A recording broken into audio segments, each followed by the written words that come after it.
नमस्कार।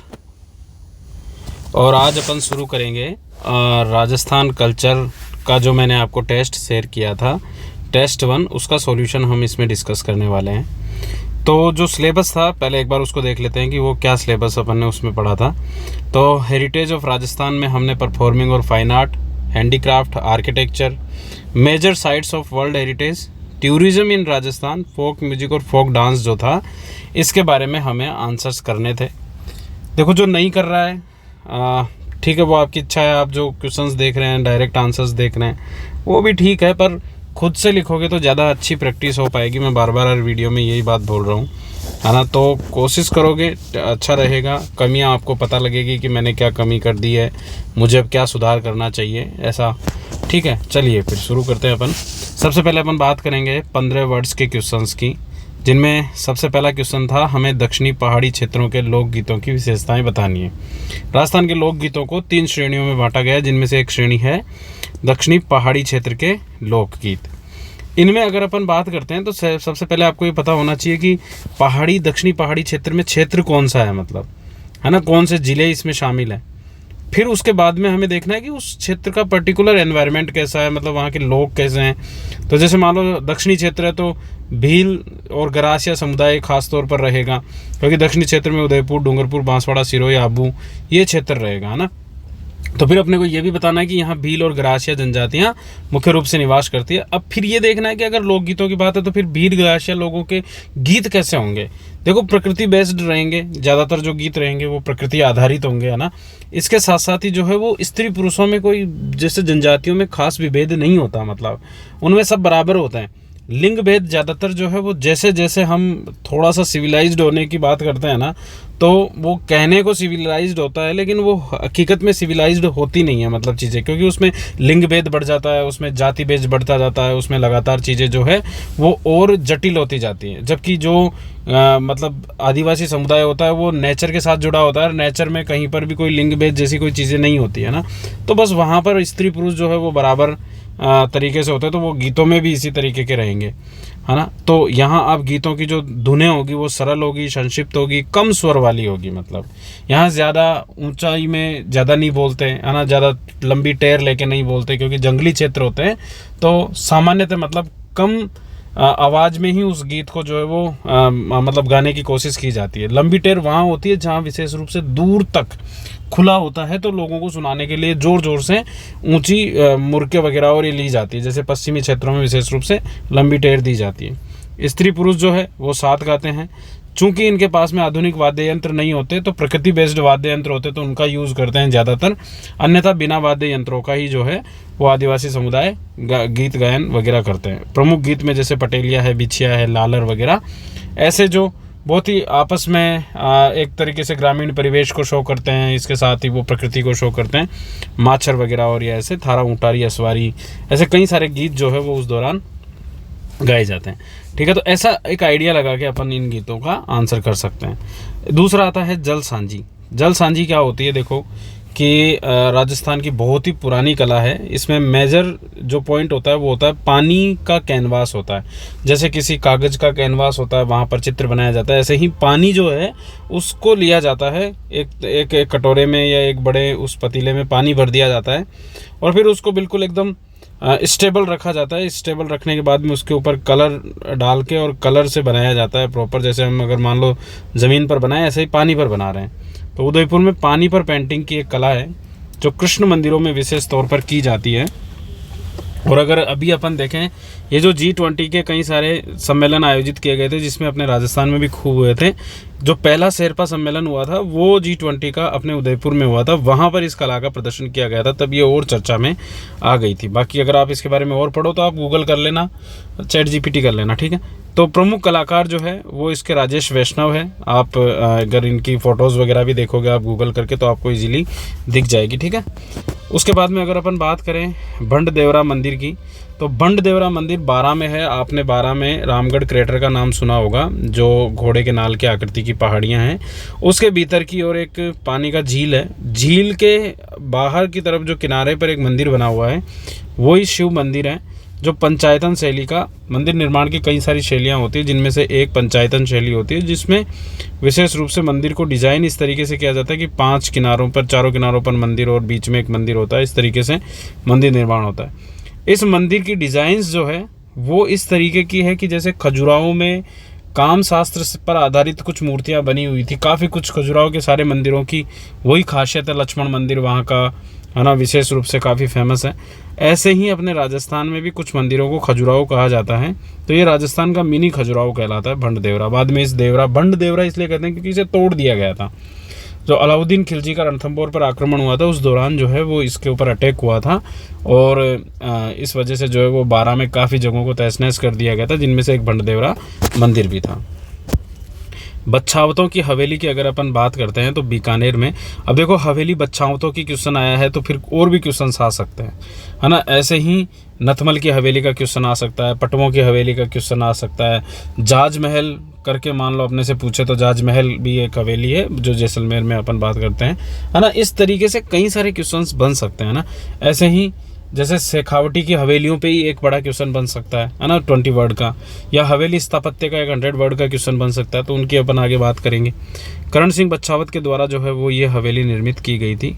और देखो बीकानेर साइड अगर कोई भी हवेलियाँ हैं तो खास तौर पर उन हवेलियों में जो पत्थर यूज किया गया है वो लाल पत्थर है। ऐसे ही जब जैसलमेर की बात आ जाए तो उन हवेलियों में जो पत्थर यूज किया गया है वो है हमारा येलो स्टोन, ठीक है।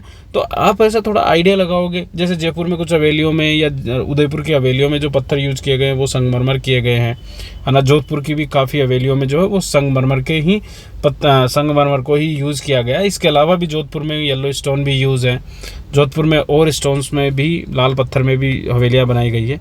और बीकानेर की एक अच्छी खासियत ये होती है कि अधिकांश चीज़ें जो यहाँ बनती है उनमें ज्यामितीय अलंकरण किया जाता है। मतलब अब ये ज्योमेट्रिक जो पैटर्न बनाया जाता है, चाहे वो हवेली हो, कालीन हो, वो वहाँ की पोट्री हो, या फिर वहाँ की कसीदाकारी हो, आप यहाँ ज्यामितीय अलंकरण टिका सकते हो इजीली। मतलब क्योंकि बीकानेर पर प्रभाव रहा है फारस का, और फारस का प्रभाव इसलिए रहा है कि रायसिंह के टाइम पे विशेष रूप से जो है वो कलाकारों को यहाँ बुलाया गया था।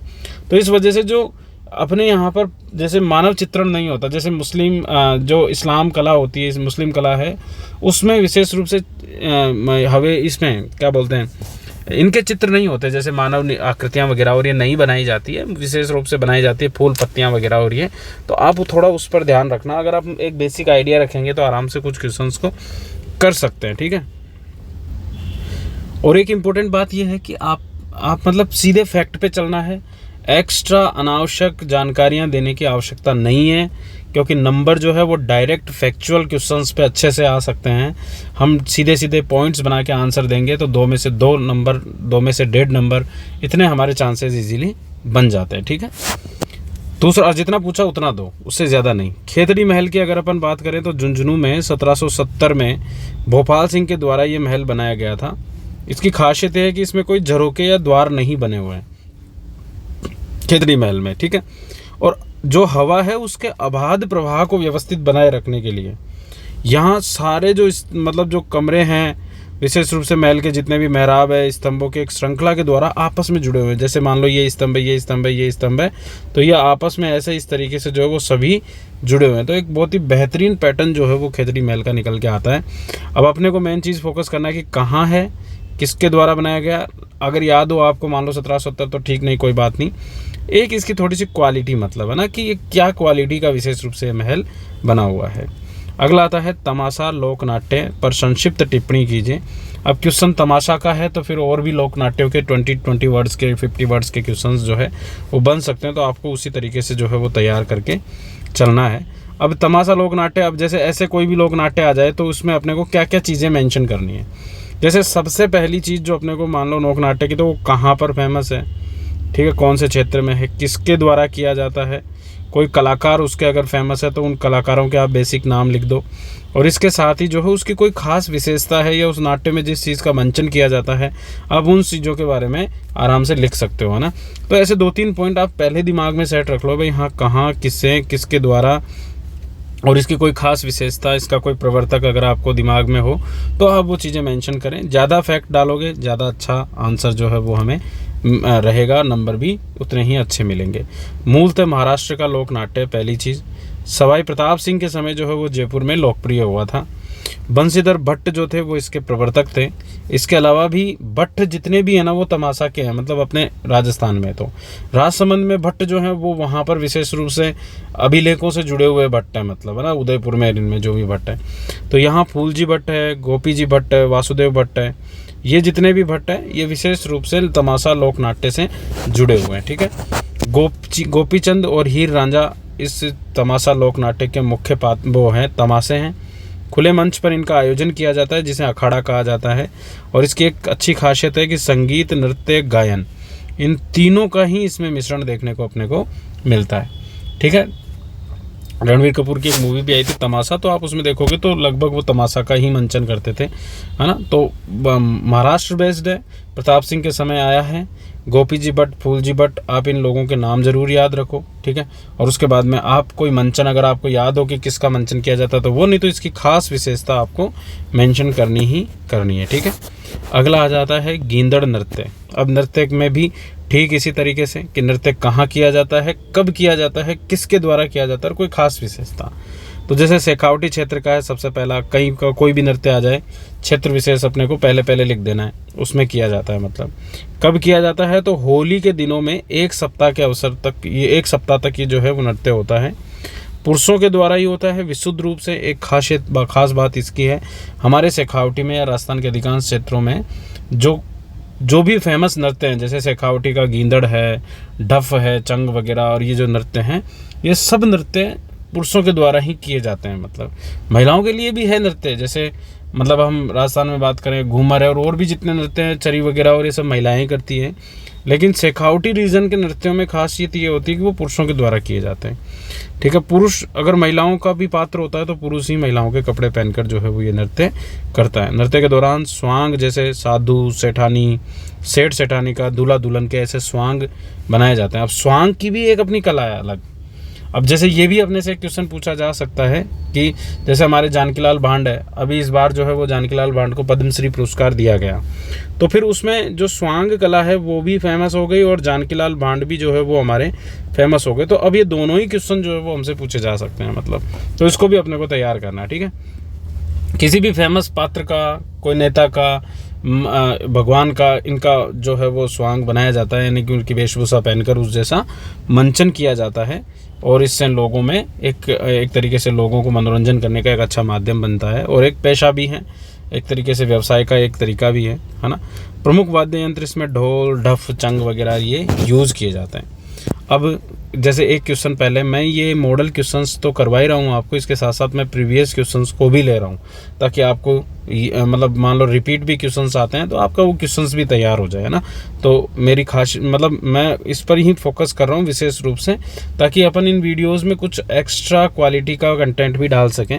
अगर क्वेश्चन भिड़ेंगे तो इनके या इनके इर्द गिर्द, और अब जब आप पढ़ो ना तो याद रखो कि भाई ये क्वेश्चंस है ना, इनके इर्द गिर्द के क्वेश्चंस भी बना के देखो, मतलब आप खुद से भी बनाओ, मतलब कि ऐसा भी क्वेश्चंस बन सकता है। ठीक है, नाथद्वारा चित्रशैली की किन्हीं दो प्रमुख विशेषताओं का उल्लेख कीजिए।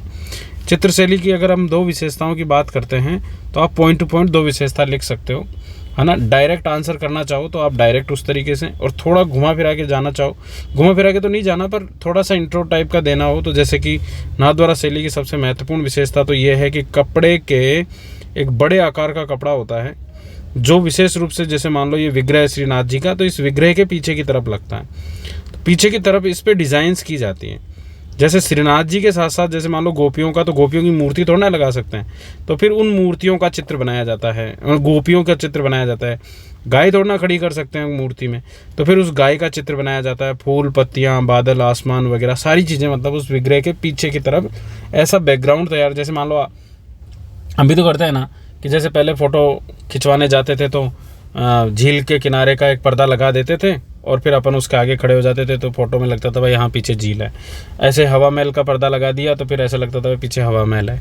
आज भी होता है बैकग्राउंड से, तो ये बैकग्राउंड सिर्फ है ना, तो ये बैकग्राउंड की डिज़ाइन बनाई जाती है, बैकग्राउंड को तैयार किया जाता है, मतलब श्रीनाथ जी के पीछे के लगाने के लिए। तो ये पिछवई चित्रण के नाम से जाना गया और ये बहुत फेमस हो गया। इस बार पिछवई चित्रण जो है वो हमसे एग्जाम में पूछा जा सकता है, क्योंकि अगस्त 2023 में पिछवई कला को GI टैग भी दिया गया था। तो इसलिए नाथ द्वारा चित्रशैली में ये क्वेश्चन हमारे बन सकते हैं। ठीक है, अब चित्रकला में हरे पीले रंगों का, ब्लैक कलर का इनका यूज़ किया जाता है। कृष्ण चरित्र की बहुलता होती है और वल्लभ संप्रदाय के चित्रों का अंकन भी किया जाने लगा है। पहले तो पर्दे पे ही होता, पहले तो पीछे की तरफ के लिए ही होता था, फिर धीरे धीरे जो है वो आम जनजीवन के लिए भी होने लगा। तो फिर इसमें क्या है, श्रीनाथ जी का चित्र तो होना ही होना है भाई। श्रीनाथ जी की मूर्ति तो एक जगह है, उसके तो पर्दे पे तो फिर भी नहीं बनाने की जरूरत पड़ती जब इनके पीछे पर्दा लगता था। लेकिन जब बाहर पब्लिक खरीदेगी इसको तो फिर श्रीनाथ जी की मूर्ति तो बनानी पड़ेगी, तो फिर श्रीनाथ जी का चित्रण होता है। इसके अलावा वल्लभ संप्रदाय के संत बैठे हैं चारों तरफ, है ना, श्रीनाथ जी की पूजा कर रहे हैं, या और संतों का अलग से चित्रण हो गया। तो इस तरीके से जो है वो ये चित्रकला काफ़ी फेमस हो गई। इसके बाद अगर अपन बात करते हैं कि राजस्थान में टूटिया क्या होता है। देखो, टूटिया जो है आपने खूब बार देखा होगा, बचपन में ज़रूर देखा होगा, क्योंकि बाद में तो आप जैसे जैसे बड़े हुए तो बारात में आप खुद भी जाने लग गए। तो जब हम बारात में चले जाते हैं तो पीछे महिलाएं रह जाती है, क्योंकि कई जगहों पर महिलाएं बारात में नहीं जाती है, और जाती है तो पूरी नहीं जाती है, गाँव की कम ही जाती है मतलब। तो जो गांव की महिलाएं होती है वो फिर जब तक दुल्हन नहीं आती तब तक वो कुछ ना कुछ स्वांग करती है, जैसे दुल्हन का दूल्हे का वेश बना लेगी, कुछ और स्वांग करेगी। तो जो ऐसे टाइप के स्वांग प्रदर्शन होते हैं ना, इन्हें टूटिया कहा जाता है मतलब। तो या तो कहीं पर इसको टूटिया बोल दिए, कहीं टूटकी बोल दिए, कहीं खोड़िया बोल दिए, है ना, इस तरीके के हैं। तो ये बचपन में ज़रूर आपको थोड़ा सा रिकॉल हुआ होगा, तो आप देख रहे होंगे, और बाकी लड़कियों को काफ़ी कुछ पता होगा, क्योंकि वो अगर नहीं गई होगी तो, है ना। इनका उद्देश्य होता है वर वधू को आदि व्याधि से मुक्त करना, मतलब शारीरिक और मानसिक किसी भी प्रकार के कष्टों से मुक्त रखने का इनका एक महत्वपूर्ण उद्देश्य होता है। ठीक है, उसके बाद में अगर अपन बात करें शेखावटी ख्याल शैली की विशेषताएं बताइए और उसके कलाकारों के नाम बताइए। मतलब तो ऐसे आपसे जयपुर शैली की भी पूछ सकते हैं, और भी शैलियों के बारे में पूछा जा सकता है। तो जैसे प्रभावी पद संचलन जो है वो शेखावटी की एक महत्वपूर्ण विशेषता है। इसके अलावा संप्रेषणीय शैली में भाषा और मुद्रा में गीत गायन वगैरह और ये विशेष रूप से किए जाते हैं। इसका मतलब होता है कि एक भाषा ऐसी रखी जाती है तो कि लोगों तक अच्छे से कम्युनिकेट हो सके, और गीत गायन परंपराएं जो है वो भी इसमें चलती हैं।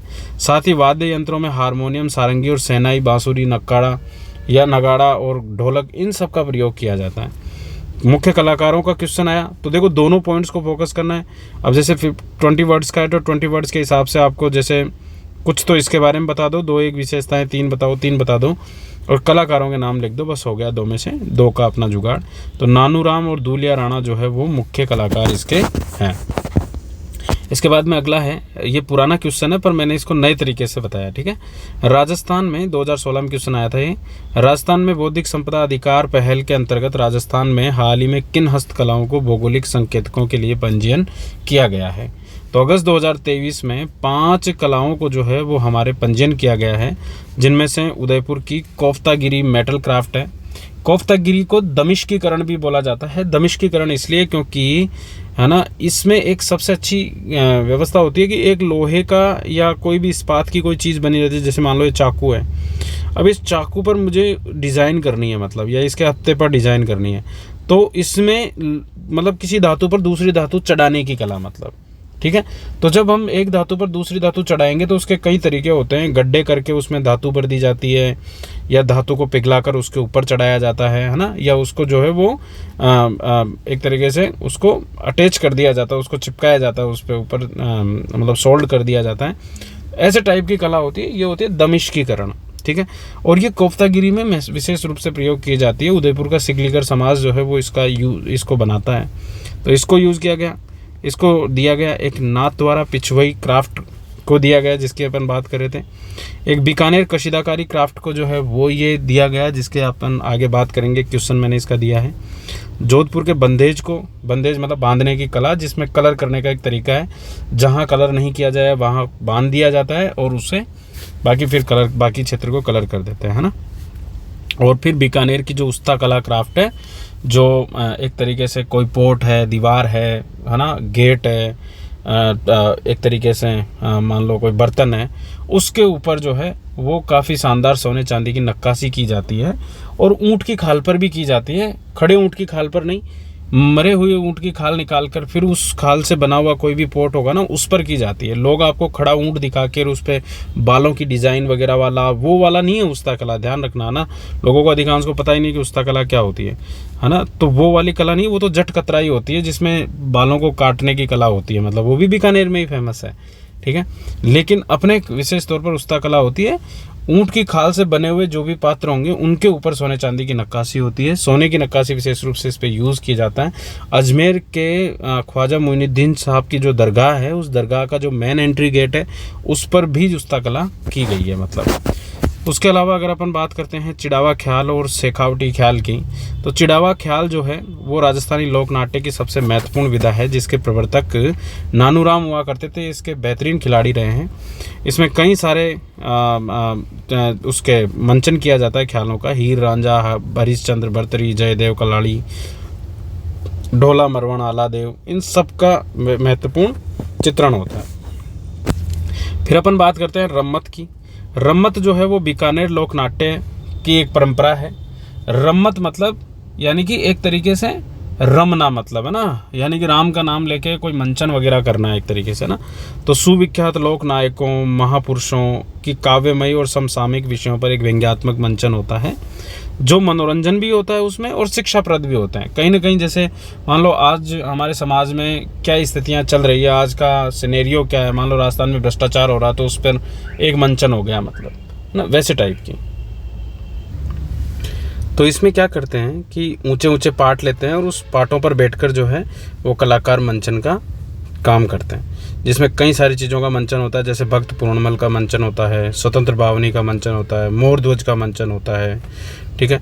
जैसे और भी जैसे जो भी मतलब समसामयिक विषय हैं उनका सबका मंचन होता है। तो ये मेजर पॉइंट्स जो है वो अपने को ध्यान रखने में, बीकानेरी लोक नाट्य है, लोक नायकों, महापुरुषों, इन सब का विशेष रूप से मंचन होता है। इनके गतिविधियों का मंचन होता है, समसामयिक विषयों का मंचन होता है, ऊंचे पाठों पर बैठकर किया जाता है, ठीक है। ये कुछ चीज़ें हैं, ठीक है।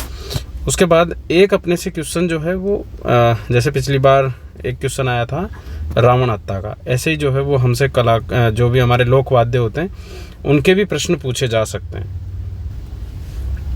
अब जैसे क्या क्या किस तरीके से हमें ध्यान रखना है, तो देखो लोक वाद्य किस श्रेणी का है, पहला पॉइंट अपने को ये ध्यान रखना है, वो सुशिर है, तत् है, किस टाइप का लोक वाद्य है।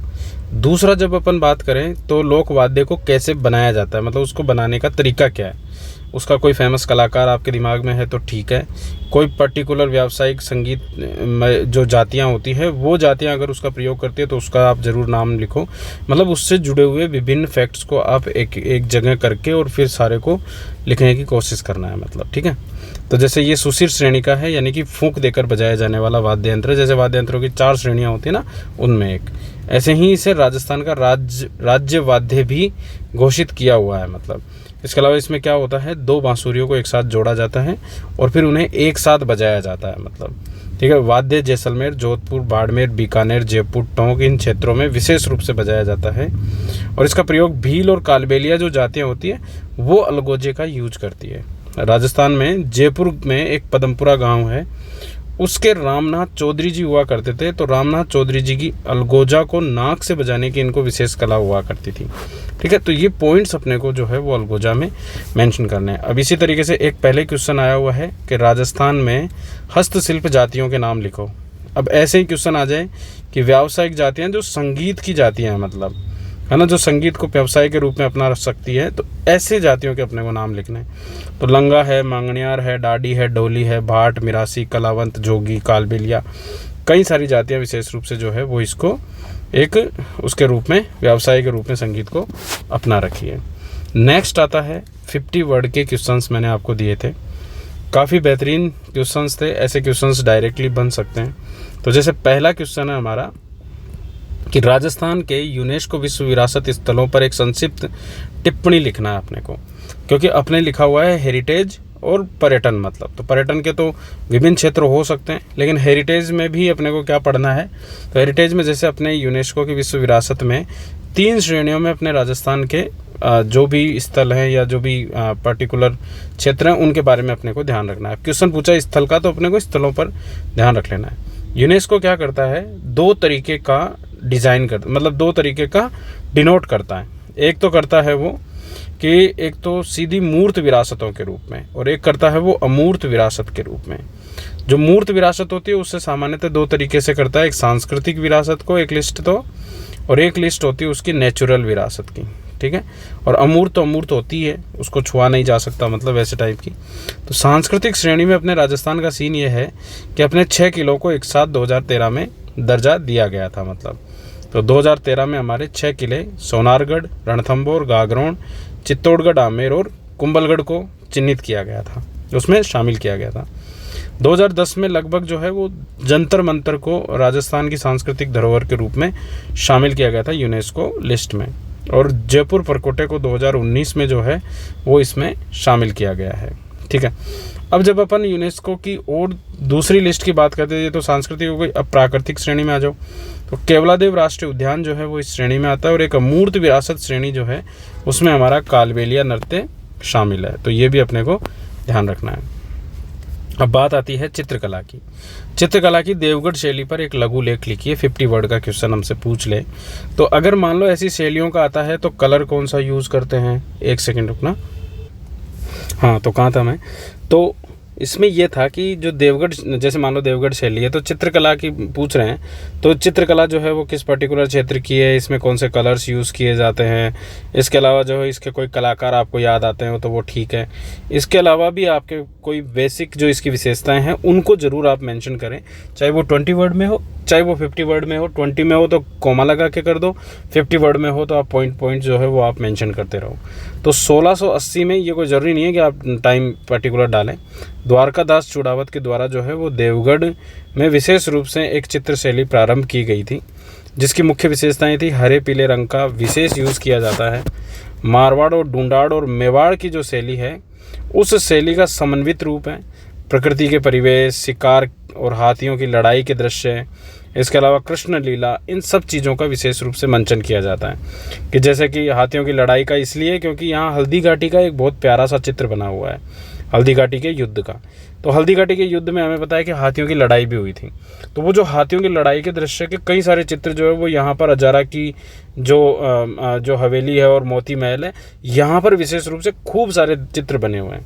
तो इसलिए प्रमुख चित्रों में अजारा की जो ओवरी है और जो मोती महल है, यहाँ पर भित्ति चित्रों में ये चीज़ हमें देखने को मिलती है।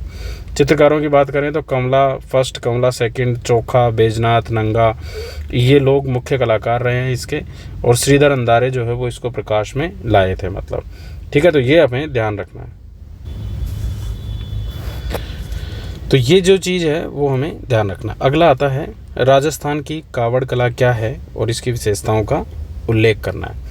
अब जैसे एक बार हमसे क्वेश्चन आया था 2018 में शायद या 2021 में, कावड़ कला का नहीं था वो, एग्जैक्टली क्वेश्चन था मोलेला का।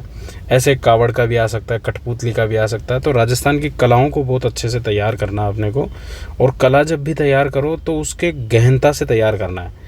मतलब उसकी खासियतें रहनी चाहिए कि वो क्षेत्र विशेष और कलाकार, ये तो अपने को बेसिक है, सब याद रखते हैं, लेकिन उस कला की मुख्य विशेषताएं क्या है, वो बनती कैसे है। तो अभी मैं 2-4 क्वेश्चंस करवाऊंगा, उसके अलावा भी आप अपनी तरफ से और कोशिश करें कि सबको अच्छे से तैयार कर लें, मतलब, है ना।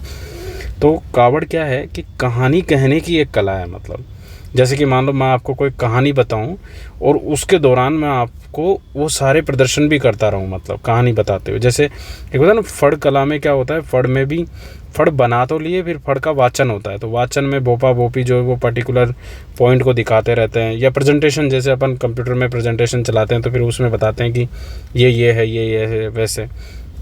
तो वो फड़ में होता है। कावड़ में क्या होता है कि कावड़ में भी वो प्रेजेंटेशन ही होता है, लेकिन इसमें लकड़ी में एक कुछ मंदिरनुमा आकृति बनाकर उसमें कई सारे पट बनाए जाते हैं, और उन पटों को खोलते रहते हैं, और उसमें जैसे मान लो गणेश जी आ गए, गणेश जी की वो सारी बात आ गई तो वो पूरी कहानी उसमें बता देंगे। ऐसे ज़रूरी नहीं है भगवान की हो, कोई और चीज़ भी हो सकती है, पर सामान्यतः भगवानों पर आधारित होती है, मतलब, है ना। तो ये ध्यान रखना है। तो कावड़ कहानी कहने की एक कला है। आप वो कावड़ वो मत समझ लेना वो श्रवण कुमार वाली कावड़ जो माँ बाप को बिठा के और कहीं लेके जा रहे थे, मतलब, है ना, यात्रा में। तो वो वाला सिस्टम नहीं है कावड़ का, है ना। ये तो कावड़ एक अलग सिस्टम है ना, पूरा एक मंदिर नुमा एक टाइप की आकृति है, जिसमें कई सारे कपाट होते हैं, जिसमें चित्तौड़ जिले का एक बस्सी गाँव है वो काफ़ी प्रसिद्ध है। धार्मिक आस्थाओं और विश्वासों से जुड़ी हुई कला है। एक मंदिर नुमा कास्ट आकृति होती है जिसमें कई सारे द्वार बने रहते हैं, और सभी द्वारों या कपाटों पर जो है वो चित्र अंकित होते हैं। कथा वाचन के साथ साथ कपाट खुलते जाते हैं, और अंत में राम, लक्ष्मण और सीता जी की मूर्तियाँ प्रदर्शित हो जाती है। ठीक है, तो एक पूरी कहानी होती है जिसमें अंत में राम, लक्ष्मण और सीता जी आ जाते हैं, मतलब।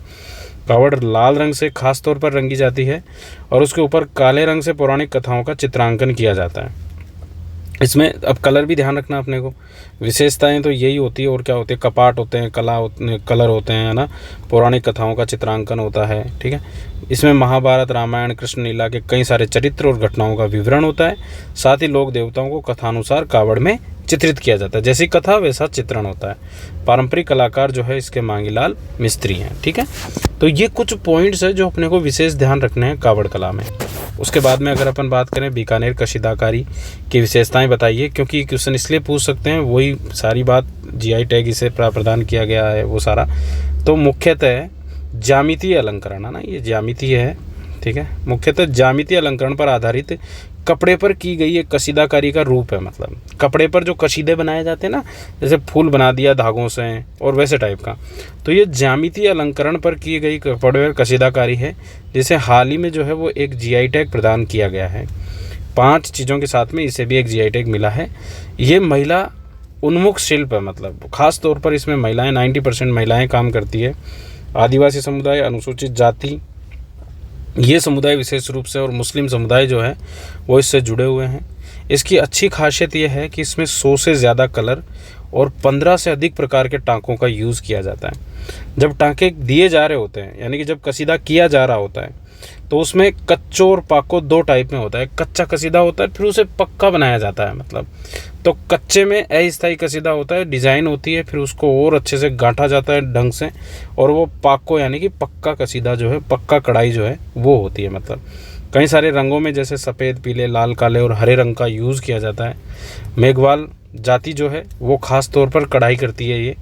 और इसके अलावा अगर अपन बात करें तो ये कपास, मलमल, मखमल, रेशम, चमड़े, कई सारी अलग अलग सामग्रियों पर जो है वो ये कसीदाकारी की जाती है। अब देखो बीकानेर है तो ज्यामितीय है, जीआई टैग है, महिला उन्मुख है, कई सारी जातियां हैं, 15 से अधिक प्रकार के टाँके, 100 से अधिक प्रकार के जो है वो कलर, मेघवाल कढ़ाई और कपास, मखमल, रेशम, चमड़े, इनका सबका यूज़ किया जाता है, ठीक है। इसके बाद अगर अपन बात करें कि राजस्थान की फड़ कला की विधि और उसकी विशेषताओं का वर्णन करना है अपने को, तो देखो फड़ आपको पता है कि जैसे ये जो आपने थंबनेल देखा होगा तो इसमें भी बैकग्राउंड में फड़ी लगा हुआ है, मतलब, है ना। तो आप थंबनेल को भी एक बार जो है वो वीडियो चलने से पहले जब देखोगे तो बैकग्राउंड में फड़ है। उसमें खासियत ये होती है कि कपड़े का पूरा चित्रांकन होता है। एक लंबा सा कपड़ा लिया जाता है, तो चौड़ाई में तो कम होता है, इसकी लंबाई ज़्यादा होती है, मतलब। और इसमें क्या करते हैं कि चित्र को इस तरीके से, जैसे मुख्य देवता को तो बीच में बना देते हैं, लेकिन इसके अलावा उसकी पूरी कहानी जो है वो चारों तरफ अंकित की जाती है। और उसमें क्रम से, मतलब, सारी चीज़ें चलती है कि भाई जैसे मान लो देवता का जन्म हुआ, उसके बाद में वो जो युद्ध लड़ने गए, फिर उसके बाद में जो है वो शादी हुई, वो उसके बाद में वो क्या कर रहे हैं, वो क्या कर रहे हैं, तो पूरी कहानी जो है वो कपड़े पर अंकित की जाती है। अब इसमें कई सारे पात्र होंगे, इसमें स्त्रियों के पात्र भी होंगे, इसमें जो है वो यक्ष यक्षिणियों के भी हो सकते हैं, इसमें जो है वो संतों के भी हो सकते हैं, इसमें जो है भूतों टाइप के भी हो सकते हैं, भूत वगैरह, प्रेत वगैरह, और ये क्योंकि देवता उन्हें ही तो मारेगा तो वो भी होंगे, है ना। इसके अलावा खुद देवता का भी अंकन होगा, घोड़े होंगे, महल होगा, ऐसे टाइप के सारे चित्र बनाए जाते हैं। तो कई सारे, इनको सबको दिखाएंगे ना तो अलग अलग कलर्स का यूज़ करेंगे, तो अलग अलग कलर्स का यूज़ करने के कारण जो एक बहुत ही बेहतरीन जो है चित्रकला बन के आती है। और बहुत मतलब एक सीक्वेंस में, एक जैसे कावड़ होती है वैसे ही ये भी सीक्वेंस में जो है वो कपड़े पर पट्टी बनाई जाती है। पर इस पर जब चित्रांकन करेंगे तो इस पर पहले, अब कोई भी कपड़ा नहीं ले लेते, पूरा कलफ लगा हुआ ऐसे होता है ना कि खड़ा खड़ा सा कपड़ा होता है पूरा, तो उस कलफ लगे हुए कपड़े पर ही ये चित्रांकन किए जाते हैं। तो जैसे फड़ चित्रकला कहाँ की फेमस है पहले तो ये बता दूं। जैसे उसमें अपन ने बताया था तो ये शाहपुरा कस्बे की है, जो भीलवाड़ा का शाहपुरा है, जयपुर वाला नहीं है ना। इसमें छिपा जाति के जो चितेरे होते हैं, जोशी चितेरे, उनके द्वारा विशेष रूप से ये फड़ चित्रकला बनाई जाती है। विधि और प्रमुख विशेषताएं बतानी अपने को। इस कला में सूती कपड़ा लिया जाता है, उस सूती कपड़े पर पहले गेहूँ और चावल का मांड से कलफ लगाया जाता है, ठीक है। जैसे साफे में, इनमें जो कलफ होते हैं ताकि कपड़ा खड़ा रहे, मतलब एकदम, है ना, ऐसे, मतलब एक तरीके से लचीला ना हो, खड़ा खड़ा टाइप का रहे। सूखने के पश्चात जो है वो इस पर 5 से 7 रंगों का यूज़ किया जाता है, जिसमें लोक देवताओं के जीवन के प्रसंगों को चित्रित किया जाता है, जैसा आपने अभी इस पूरे डायग्राम में समझा। देवियों को विशेष रूप से नीले रंग में दिखाया जाता है, देवता लाल रंग में होता है, राक्षस काले रंग में होंगे, ठीक है, साधु सफ़ेद रंग में होंगे और पीले रंग में भी हो सकते हैं। तो आप जैसे ऐसे याद रख लो कि देवता लाल इसलिए क्योंकि अपन लाल सिंदूर लगाते हैं, तो उस टाइप में सिंदूरी रंग का देवता हो गया। राक्षस काले क्योंकि काले कलर को उसी तरीके से तम के रूप में दिखाया जाता है, क्योंकि तम मतलब होता है विनाश का, बुद्धि, मूढ़ता का, इनका प्रतीक होता है। तो वो जो तम का कलर है ना वो ब्लैक रखा गया है, तो वो राक्षस को काले रंग से दिखाया जाता है। बॉर्डर होती है प्रॉपर ब्लैक कलर से बॉर्डर बनाई जाती है इसके। देवियाँ जो है वो नीले रंग से बनाई जा रही है, और साधु जैसे पीले वस्त्र पहनते हैं तो पीले रंग से साधु होते हैं। प्रमुख चित्र जो होता है यानी कि जो मेन देवता है, जैसे देवनारायण जी की फड़ है तो देवनारायण जी का चित्र जो होगा वो बीच में होगा और बड़ा चित्र होगा, बाकी और जगह तो रहेगा ही। अन्य चित्रों को जो है वो उससे छोटा बनाया जाता है। इसके साथ ही इसका वाचन जो है वो भोपे करते हैं, जो रावण अत्ता और जंतर जैसे वाद्य यंत्रों का प्रयोग करते हैं। अब देखो इसमें कई सारे लोग जुड़े हुए हैं, तो व्यवसाय का एक बहुत अच्छा खासा माध्यम भी बना हुआ है। बनाने वाले इससे जुड़े हुए हैं, इनका वाचन करने वाले इससे जुड़े हुए हैं, इसके साथ साथ ही जो है वो इनका व्यापार करने वाले लोग जो है वो इससे जुड़े हुए हैं। तो पेंटर है, वाचन है, तो ऐसे में भोपे जो हैं वो अलग अलग जातियों के भोपे, गुर्जर जाति के भोपे हैं और आपके थोरी जाति के भोपे होते हैं अलग अलग। जैसे कोई पाबू जी की फड़ का वाचन कर रहा है तो कोई देवनारायण जी की फड़ का वाचन कर रहा है, कोई रामदेव जी की फड़ बना देता है। तो इस तरीके से अलग अलग लेवल पर फड़ का वाचन किया जाता है। भोपा और भोपी वाचन करते हैं, भोपी जो है वो डांस करती रहती है और लालटेन लिए रहती है। भोपा जो है वो उसे एक डंडे से उसको बताता रहता है भाई ये यहाँ पर गए, फिर वो वहाँ पर गए। ये पूरी कथा, संगीत, प्रेजेंटेशन, हर चीज़ है मतलब इसमें, ठीक है। फिर अगला आता है मोलेला कला द्वारा टेराकोटा वस्तुओं के निर्माण में प्रयुक्त विधि का प्रयोग करना अपने को, कि मोलेला टेराकोटा में कौन सी विधि यूज़ की जाती है, किस तरीके से टेराकोटा। तो वैसे तो टेराकोटा एक महत्वपूर्ण कला है ही, सभी जगहों की फेमस है। जयपुर का भी टेराकोटा है, तो मोलेला राजसमंद का भी टेराकोटा है, अलवर का भी टेराकोटा है, तो बीकानेर का भी अपना टेराकोटा है, तो पोखरण का भी टेराकोटा है। लेकिन मोलेला की खासियत ये होती है कि यहाँ देवी देवताओं के हिंगाण बनाए जाते हैं। तो देवी देवताओं के हिंगाण, तो आपसे मान लो पूछ ले कि ये हिंगाण कला क्या है, तो ये हिंगाण कला यही है जो मोलेला में बनाई जाती है। मटकियाँ, पानी के पात्र वगैरह ये तो सभी जगह बनेंगे और वो तो सभी के टेराकोटा की खासियत है, लेकिन इसकी खासियत बिल्कुल अलग है, इसलिए ये मोलेला टेराकोटा जाना जाता है। तो सबसे पहले मोलेला गांव के किसी तालाब की मिट्टी लाई जाती है, उसमें चावल की भूसी और गधे का लीद मिलाया जाता है। लीद की भी खासियत होती है, लीद में घास होता है तो उसको जलाया जाता है तो फिर वो घास निकल जाता है और वो पोर्स रह जाते हैं, मतलब तो वो भी एक अच्छी खासी उसकी प्रॉपर एक लुगदी बनाई जाती है, जिसमें पत्थर के साथ स्लेब में फेंटकर, पत्थर के साथ स्लेब में मतलब कि इस तरीके से इसको जो है वो एक प्रॉपर फैला दिया जाता है, प्रॉपर फेंटा जाता है। फेंटने के बाद में इसको फैला देते हैं, लकड़ी के टुकड़ों से इसको समतल कर दिया, मतलब लोहे के औजार के इस स्लेब को काटते हुए इस पर विभिन्न प्रकार की आकृतियों को उकेर दिया जाता है। अब जैसे ये जो बनाया ना, ये वाला है ना, तो ये एक आधार बन गया। इस आधार को बोला थाला, क्या बोला, थाला बोला, ध्यान रखना। अब ये जो थाला बन गया ना, इस थाले पर फिर जो अब वापस मिट्टी लिए और मिट्टी से जैसे मान लो ये देवता बनाया, देवता को जो है वो ये मैंने मान लो ये गर्दन बना दी, ये उसका पेट बना दिया देवता का, ये उसके पैर बना दिए देवता के, ठीक है। और इस तरीके से, और पीछे से खोखला होता है, आगे से ये जरूर ऐसे है लेकिन पीछे से खोखला रहेगा पूरा। और इस तरीके से जो है ये पूरा देवता की फ़ोटो बना के ये पूरी बॉर्डर बन गई, अच्छी खासी ढंग से बॉर्डर बना दिए। फिर इसको सुखा लिया जाता है ढंग से। तत्पश्चात इन वस्तुओं को स्थानीय भट्टी के अंदर जो है वो 700 से 800 डिग्री सेल्सियस तक जो है वो पका लिया जाता है। और फिर इसके बाद में इसको अलग अलग रंग से, मेनली गेरुआ रंग करते हैं, जो मिट्टी के मान लो घड़े पर जो कलर कर रहे हैं वो कलर करते हैं। और फिर इसके बाद में जो है वो जो डिज़ाइन करनी होती है, चाहे मान लो लाल, पीला, नीला, हरा, जो भी कलर करना होता है, कपड़ों का जो कलर होता है वैसे टाइप में सारे कलर इस पर कर दिए जाते हैं। और बहुत प्यारा सा हिंगाण देवी देवताओं के जो है वो निकल कर आते हैं। तो ये पॉइंट आप मेंशन कर सकते हैं कि मोलेला टेराकोटा की मुख्य विशेषता देवी देवताओं के हिंगाण बनाना है, जो विशेष रूप से मोलेला गाँव की लाल मिट्टी, भूसा, गधे की लीद, इनको मिलाकर लुगदी बनाते हैं, उसे फेंट कर थाला बनाते हैं, थाली के ऊपर देवता बनाते हैं। बनाने के बाद में उसको पका लेते हैं, पकाने के बाद में गेरुआ कलर के ऊपर विभिन्न कलर का यूज़ करते हैं, ठीक है। उसके बाद में चित्रकला की जोधपुर शैली की प्रमुख विशेषताएं बताइए। अब डायरेक्ट विशेषताएं 50 वर्ड्स में पूछा है। तो लाल पीले रंगों का प्रयोग करते हैं, हाशिए पर पीला रंग लगाया जाता है, बादलों के चित्रण, खंजन पक्षी को दर्शाया जाता है, प्रेम कहानियों का चित्रण होता है जिसमें रूपमती, बाज बहादुर, मूमल महेंद्र, ढोला मरवण, कल्याण रागिनी जैसे कई सारे प्रसिद्ध चित्र हैं। पुरुष लंबे बताए जाते हैं, महिलाएं छोटे कद की दिखाई जाती है। पीले रंग इसलिए क्योंकि मिट्टी के हिसाब से यहाँ पीला रंग का यूज़ किया जाता है।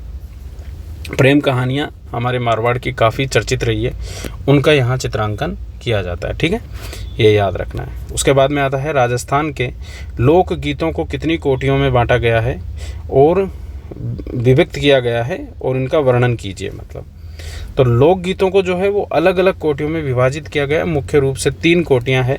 सबसे पहला है जन सामान्य के गीत, दूसरा है व्यावसायिक गीत, तीसरा है क्षेत्रीय गीत। हालांकि क्षेत्रीय गीत को भी 2 भागों में बांटा है, मरुस्थलीय और राजस्थान के दक्षिणी पहाड़ी क्षेत्र के गीत। मतलब अब इसमें से सबसे पहला है हमारे पास में जन सामान्य के गीत। जैसे कौन कौन से?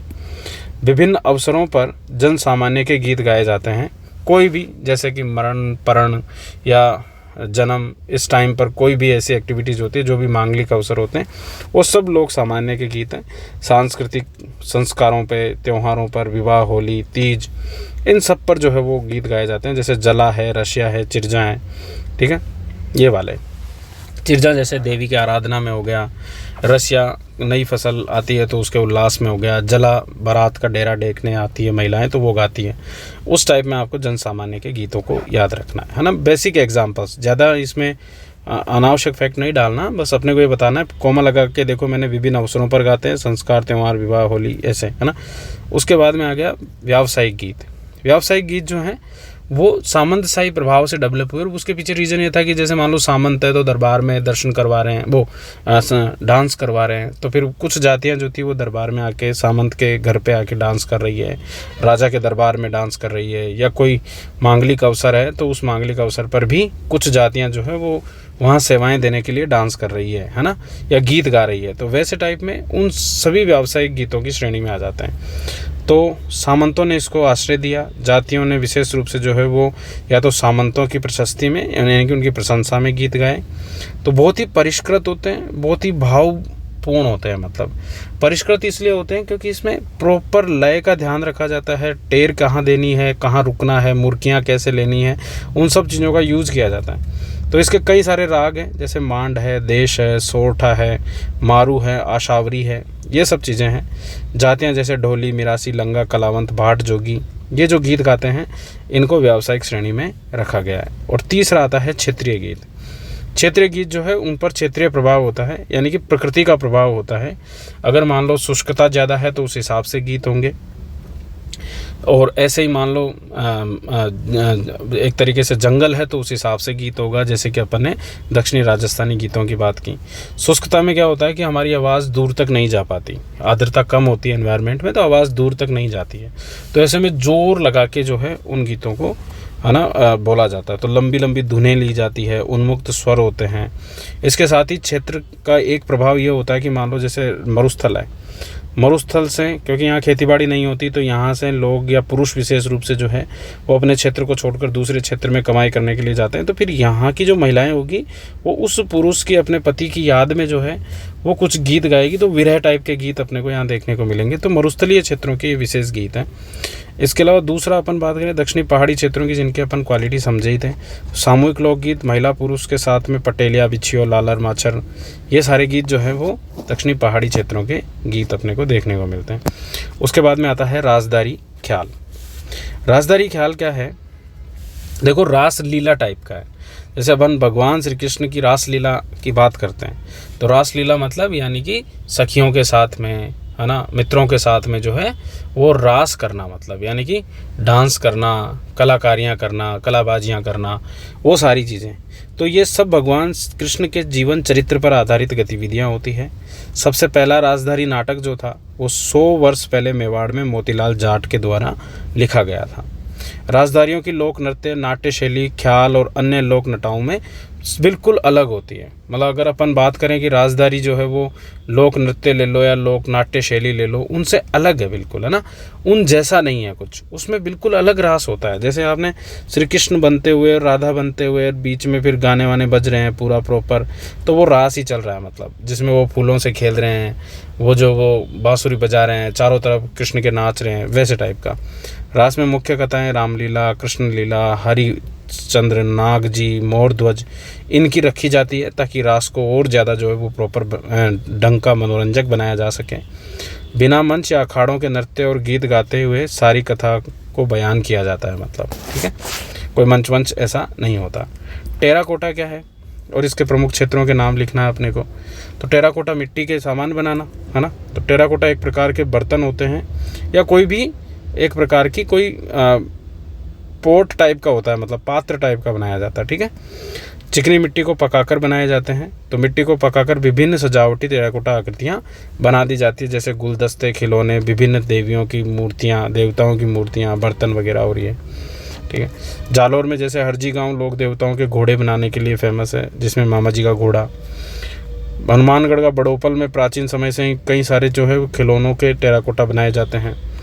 मुख्य केंद्र मोलेला है जहां हिंगाण बनाते हैं। हरजी है तो जालौर का, बड़ोपल हनुमानगढ़ का हो गया, बू नागौर का हो गया। मुख्य कलाकार जैसे मोहनलाल कुमावत जो पद्मश्री से सम्मानित है, खेमराज है, और एक्स्ट्रा भी आप नाम लिख सकते हो, एक दो का नाम लिखने के बाद। फिर अगला क्वेश्चन आता है, अर्थूणा का सांस्कृतिक महत्व बताइए। अर्थूणा यानी कि बांसवाड़ा वाला क्षेत्र 11वीं से 12वीं सदी में बागड़ के परमारों की राजधानी अर्थूणा रहा है। मतलब तो ऑब्वियसली परमारों की राजधानी रहा, तो परमारों ने कई सारे मंदिरों का निर्माण करवाया। तो यहाँ पर भी कई सारे मंदिरों का निर्माण हो रखा है, जैसे शिव, विष्णु, हनुमान, जैन मंदिर आदि। इनमें कुछ विशेषताएं ये है कि यहाँ तोरण द्वार, मंडप और अलंकृत जगती मतलब यानी कि एक ऊंचा चबूतरा जो इस पर मंदिर बना खड़ा रहता है, तो ये अलंकृत होती है पूरी जगती। ये इसकी महत्वपूर्ण विशेषता है। इसमें कई सारे मंदिर हैं, जैसे 64 योगिनियों का मंदिर है, मांडलिक महादेव मंदिर है, नीलकंठ महादेव मंदिर है, सोमेश्वर महादेव मंदिर है, खंडा डेरा शिव मंदिर है, जैन मंदिर है, ऐसे मंदिर हैं। इन मंदिरों पर देव देवियाँ, यक्ष यक्षिणियाँ, अप्सराएँ, इनकी मूर्तियाँ उत्कीर्ण की गई है। गर्भगृह, सभा मंडप, ऊपरी और बाहरी स्तंभ जो है, यहाँ पर मूर्तियों में बेहतरीन तक्षण कला की गई है। मतलब तो अगर मान लो क्वेश्चन आ जाए अर्थूणा का, किराड़ू का भी सांस्कृतिक महत्व आ सकता है, ऐसे ही हमसे मंडोर का, ऐसे कई सारे क्वेश्चंस जो है वो हमसे पूछे जा सकते हैं, ठीक है। तो ध्यान रखना है कि उस पर्टिकुलर क्षेत्र के मंदिर क्या है, कब के टाइम का होगा, इसके अलावा वहाँ पर जो है वो कला की खास विशेषता क्या है, इन सब चीज़ों को अपने को मेंशन करना है। उसके बाद में आते हैं 100 वर्ड के क्वेश्चंस। 100 वर्ड के क्वेश्चंस में मैंने खास तौर पर स्थापत्य वाले क्वेश्चंस दिए थे, क्योंकि यहाँ से 100 वर्ड के क्वेश्चंस बन सकते हैं। जैसे पहला क्वेश्चन मैंने दिया था कि राजस्थान में दुर्ग स्थापत्य की मुख्य विशेषताएं बतानी है, जो कि एक क्वेश्चन हमसे पहले पूछा जा चुका है, तो मैंने उसको यहाँ रिपीट किया है। दूसरा, बताइए कि किस प्रकार कुंभलगढ़ दुर्ग स्थापत्य और सैन्य सुरक्षा का सामंजस्य है। यानी कि 2 पार्ट हो गए क्वेश्चन के। एक पार्ट तो हो गया आपका जिसमें ये बताना है कि इसकी विशेषताएं क्या होती है दुर्ग स्थापत्य की, और फिर दूसरा पार्ट सिर्फ कुंभलगढ़ पर जाना है। उसके भी 2 पार्ट है, एक वो स्थापत्य वाला और एक सैन्य सुरक्षा वाला, है ना। तो यानी कि हम 2 पार्ट ऐसे बना दिए और फिर एक के 2 पार्ट फिर से हमें ध्यान रखना है। तो सबसे पहला हम इसकी स्थापत्य की बात कर लेते हैं। किसी भी दुर्ग को जब भी बनाया जाता है तो उस दुर्ग की अपनी खासियत होती है। मतलब दुर्ग बनाने के पीछे रीजंस होते हैं सुरक्षा, ठीक है। सुरक्षा के साथ साथ जो है वो खाद्यान्न और पानी की कोई कमी नहीं आनी चाहिए, तो वो एक यानी कि प्राइमरी तो सुरक्षा होती है, और दूसरा खाद्यान्न पानी की व्यवस्थाएं प्रॉपर उस दुर्ग में बनी रहे। अगर कोई घेराबंदी भी करेगा तो वो लंबे टाइम तक घेराबंदी भी करता रहे, थक जाएगा वो सामने वाला ही, घेराबंदी करने वाला ही, क्योंकि खाने पीने की कोई कमी नहीं आ रही है, कुंड भरे पड़े हैं, खाद्यान्न के लिए खेत वेत खूब उपजाऊ हैं। इन चीज़ों का विशेष महत्व अपने आप ही हो जाता है दुर्ग का। फिर तीसरी बात होती है कि सेना को रखना होता है, शस्त्र भंडार गृह रखने होते हैं, वहाँ जेल भी हो सकती है ना। मतलब किसी मान लो दुश्मन देश के लोगों को पकड़ा जाए तो फिर कहाँ रखा जाए, तो दुर्ग इसी श्रेणी को, इन चीज़ों को ध्यान में रखकर बनाए जाते हैं, ठीक है। अब इसके साथ साथ ही वहाँ मंदिर होंगे, वहाँ महल होंगे, क्योंकि राजा रहेगा भी तो निवास भी एक दृष्टिकोण होता है, उन चीज़ों को, ठीक है।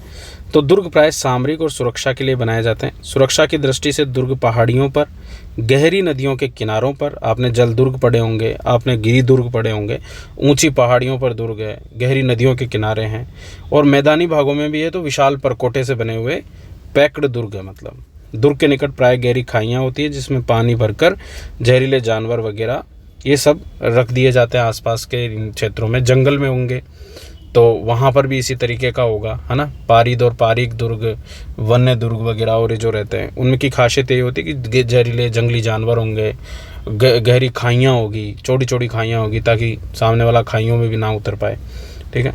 छोड़कर शत्रुओं को रोका जाता है। ये पारिखा दुर्ग कहे जाते थे। दुर्ग शासकों के आवास, सेना और जन सामान्य लोगों के लिए भी विशेष रूप से सुरक्षित स्थल होते थे। सुदृढ़ प्राचीर होती थी, बड़ी बड़ी प्राचीर होती थी, यानी कि उनकी दीवारें बड़ी बड़ी होती थी। अभेद्य बुर्जें होती थी, यानी कि दीवारों को रोकने के लिए जैसे अपन आज पिलर लगाते हैं ऐसे बड़ी बड़ी बुर्जें बनाई जाती थी, ऊंची ऊंची। किलों के चारों तरफ गहरी खाइयाँ होती थी। गुप्त प्रवेश द्वार होते थे ताकि मान लो अगर दुश्मन एंट्री गेट से भी आ रहा है तो गुप्त प्रवेश द्वारों से, निकासी द्वारों से बाहर निकला जा सके। मतलब इसके अलावा जैसे एंट्री गेट भी है तो वो इतना ज़्यादा सुरक्षित होता था कि एक गेट नहीं, मतलब 10 गेट होते थे, पोल होते थे अलग अलग, उनको सबको बंद रखा जाता था। उनके दरवाजे जो थे उन पर बड़े बड़े किले लगाए जाते थे ताकि हाथी भी उनको ना तोड़ पाए। हाथी तोड़े, मान लो माथे से पहले क्या होता था, हाथी को भगा के उससे तोड़ दिया जाता था, तो उस पर ऊपर किले होते थे, तो जो किले होते थे वो हाथी को चुप जाएंगे मतलब। और गेट भी ऐसे नहीं होता था कि सीधा रास्ता है तो यहाँ सीधा गेट बना दिया ना, ऐसे घूम के रास्ता है ना। ऐसे क्या होता था, गेटों में भी ऐसे करते थे कि जैसे ये रास्ता है और ये जैसे ही यहाँ घूमेगा तो यहाँ गेट बनाया है ना। तो इसके पीछे रीज़न क्या है, और एक गेट इधर था ही मतलब। तो जैसे मान लो यहाँ से लगेंगे तो इसको तोड़ के आएंगे, यहाँ भागेंगे तो क्या होता है कि वो स्पीड यहाँ डाउन हो जाएगी घुमाव में। सीधे में तो फिर भी मान लो बड़े बड़े लकड़ी के लट्ठे लिए और कई सारे सैनिक मिलके उस लट्ठों से दम दम करके तोड़ दें, लेकिन फिर भी यहाँ पर घुमाव में भी जो है वो इसको विशेष ध्यान। काल कोठरियाँ, ऐसे गुफाएं टाइप की सी एंट्री गेट होते थे। अंधेरे में, कहीं दुर्गों में गए होंगे तो अंधेरे में से एंट्री की होगी।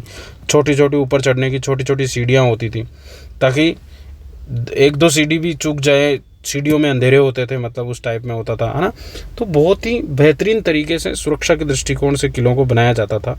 सुरंगें होती थी, किले के भीतर सिलाई खाना, शास्त्रागार होता था, जलाशय होते थे, पानी के टाँके होते थे जैसे जयगढ़ है, राजप्रसाद महल होते थे, मतलब सैनिकों के आवास गृह, है ना, जिसको अपन जैसे हम कह सकते हैं कि जैसे सुबट निवास वगैरह टाइप के, है ना, वो वाले। और प्राय सभी दुर्गों में ऐसी चीज़ें हमें देखने को मिलती हैं। दुर्ग में कृषि, खाद्य भंडारण, वापी यानी कि बावड़ियाँ, कुंड, जलाशय ये भी पर्याप्त मात्रा में होते थे। सैनिक योद्धा कई महीनों तक दुर्ग के सभी मार्ग बंद कर शत्रु सेना को छकाते रहते थे। राजस्थान में दुर्गों की स्थापत्य के विकास का प्रथम उदाहरण कालीबंगा की खुदाई से भी अपने को देखने को मिलता है। राजपूत काल में राजस्थान में बने दुर्ग में भाटियों का सोनारगढ़ है, अजय राज चौहान का गढ़बीडली तारागढ़ है, कुंभा का मांडलगढ़ है, और भी कई गागरोन वगैरह रही है। मैं तो एक एग्जांपल यहाँ मेंशन कर रहा हूँ। मेनली अपन कुंभलगढ़ की बात करेंगे इसमें। कुंभलगढ़ दुर्ग स्थापत्य और सैन्य सुरक्षा का सामंजस्य है। तो दो चीज़ें हो गई, स्थापत्य और सैन्य सुरक्षा। सबसे पहले अपन स्थापत्य की बात कर लें या सैन्य सुरक्षा की बात कर लेते हैं। पहले सैन्य सुरक्षा में है कि राजसमंद जिले में कुंभा के द्वारा निर्मित एक गिरी दुर्ग है। पहले अपन ने इसकी श्रेणी बता दी, फिर अपन बात करते हैं अब इसकी सैन्य सुरक्षा की। 36 किलोमीटर लंबा परकोटा है। सुरक्षा दीवार इतनी चौड़ी है कि एक साथ 8 घुड़सवार इस पर चल सकते हैं।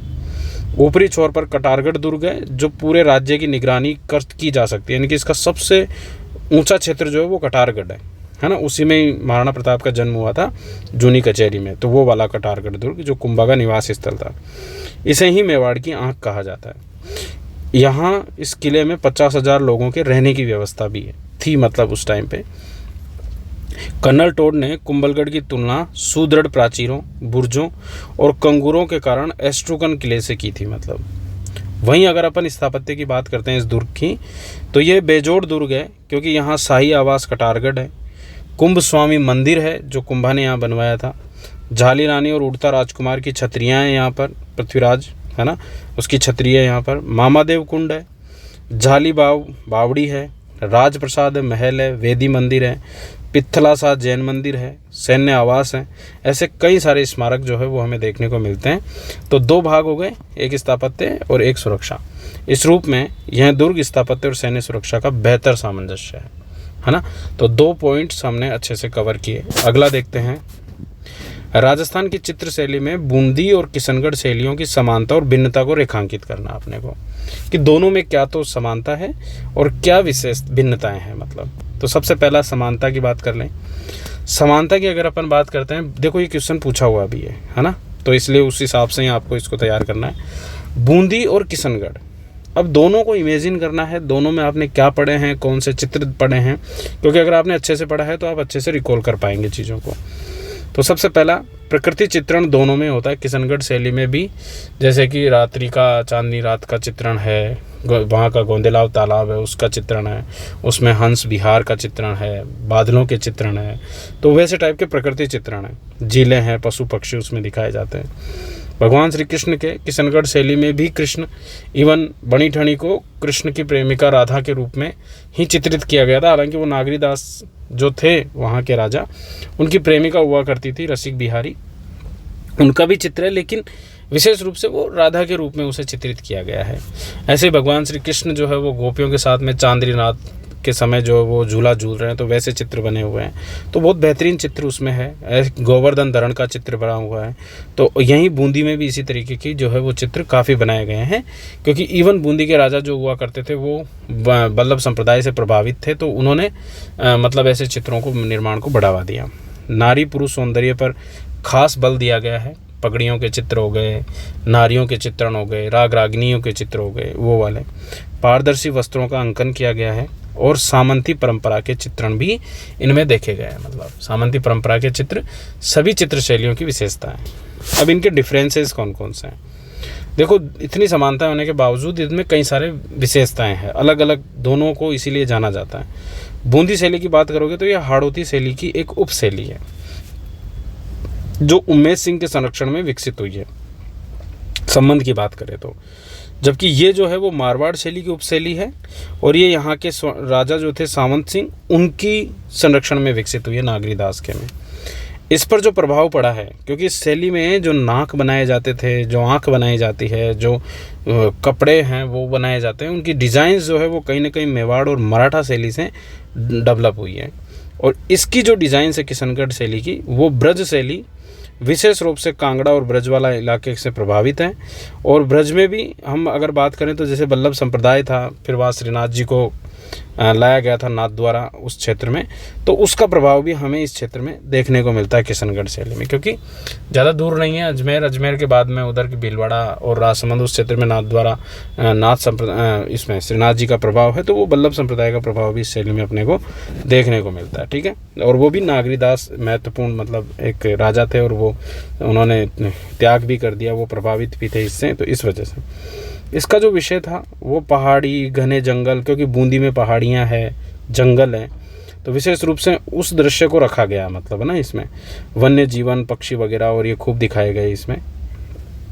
दूसरा, इधर किशनगढ़ की तरफ जो है वो कृष्ण भक्ति और महिलाओं की सुंदरता, इन दो चीज़ों पर विशेष बल दिया गया। महिला सुंदरता में तो बड़ी ठनी हम जानते ही हैं, और बड़ी ठनी में भी देखो महिलाओं की सुंदरता में भी 8 प्रकार की नायिकाएँ होती है, जिसमें नायिका भेद जो अलग अलग होता है। कोई जो है वो विशेष रूप से कपड़ों के रूप में जानी जाएगी, कोई जो है वो लावण्यता में जानी जाएगी प्रेम के लिए, कोई विरह में जानी जाएगी, है ना, कोई जो है वो आभूषणों में जानी जाएगी। लेकिन जो इसकी खासियत है ना, वो है वसक सज्जा की, वसक सज्जा। ठीक है, वसक सज्जा मतलब यानी कि कपड़े, आभूषण और कपड़े, मतलब जो एक साथ, तो वस्क सज्जा नायिका भेद टाइप का जो है वो किशनगढ़ शैली की क्वालिटी है।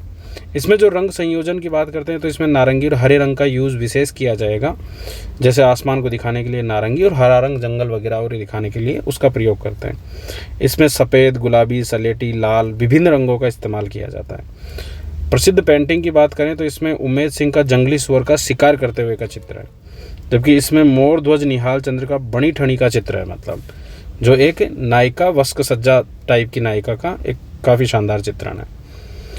अगला आता है राजस्थान की चित्रकला की विभिन्न शैलियों की विशेषताओं का वर्णन करो। अब हमारे पास में राजस्थान की चित्रकला की 4 शैलियाँ हैं, इनकी कई सारी उप शैलियाँ हैं, तो हमें अलग अलग की क्वालिटीज़ को बहुत ही सीमित शब्दों में लिखना है, ताकि एक आप बेहतर आंसर कर सको। तो जैसे सामान्य विशेषताएं तो हमें सभी शैलियों में मिलेगी कि लोक जनजीवन से जुड़ी हुई रहती है, धार्मिक सांस्कृतिक स्थलों का चित्रण होता है, महलों, मंदिर और हवेलियों के चित्रण होते हैं, और ऋतुओं का मानव श्रृंगार किया गया है। ऋतुओं का मानव श्रृंगार ऐसे कि जैसे कि वर्षा ऋतु का मानव की जो एक्टिविटीज़ है वो उस तरीके की दिखाई जाएगी उस फोटो में। बसंत रहेगा तो बसंत की अलग एक्टिविटीज़ दिखाई जाएगी। शीत रहेगी तो शीत की मानव की अलग अलग एक्टिविटीज़। तो ऋतुओं को भी जो है, क्योंकि प्रकृति में बदलाव आता है, पेड़ पौधों के तरीकों में, बादलों के, आसमान के कलर में, इन सब चीज़ों में बदलाव आता है। तो उसको आप फोटो को देखकर लगा सकते हो कि हाँ ये सर्दी का टाइम है मतलब। फिर उसके बाद में नायक नायिकाओं को उसी टाइप की ड्रेसअप दी जाती है, उससे और अच्छे से क्लियर हो जाता है। ठीक है, तो ऋतुओं का मानव श्रृंगार होता है, राजा महाराजाओं और नारी सौंदर्य का चित्रण लगभग में किया गया है मतलब, परंतु इनके कुछ अंतर है सबके।